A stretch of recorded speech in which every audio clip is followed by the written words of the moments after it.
Before the Ninja Turtles were a worldwide phenomenon, their idea was crazy. It sounded too weird to bet on. Just two underdogs and a tiny makeshift studio that was basically just grit, paper, and a stubborn need to create. Kevin Eastman and Peter Laird didn't just make the first comic because it was marketable. They made it because they needed the Ninja Turtles to exist. Even if you tried to explain that to others, they would think you're nuts unless you could see it on the page. So they did what underdogs do. They built the proof. They scraped together their money, borrowing what they could, stretching every dollar, turning a wild idea into ink and stapled pages. And they printed the first issue like a message in a bottle. Either the world would get it or it doesn't. And then the impossible happened. It sold out. That little black and white indie comic didn't just succeed, it detonated. Word spread, demand exploded, and suddenly this crazy idea had receipts. So when it was time to bring the Turtles to the big screen, you'd think Hollywood would immediately understand the assignment. Most studios didn't.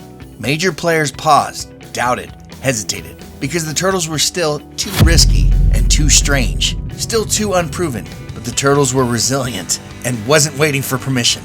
Eastman and Laird helped finance the movie themselves, teamed up with Golden Harvest, and pushed it forward with the same energy that they made the comics. If the gatekeepers weren't going to open the doors, then they'd kick open the doors themselves.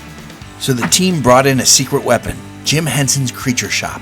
Suddenly, these weren't just costumes, they were characters, suits, and puppetry so advanced that the Turtles felt alive, expressive, physical, believable, and grounded enough to work in the gritty New York City. And the numbers are still insane. The budget, $13 million. The results, around $200 million in worldwide box office tickets. That's not just a hit, that's an underdog story turning into a full knockout. Proof that heart, risk, and craftsmanship and could beat the biggest companies even if they have way more resources. So next time you see those four shadows dropping from a roof, remember, this wasn't born in a large affluent studio.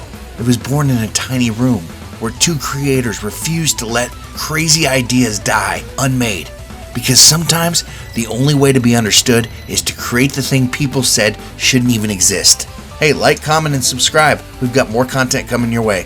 Thank you again for watching.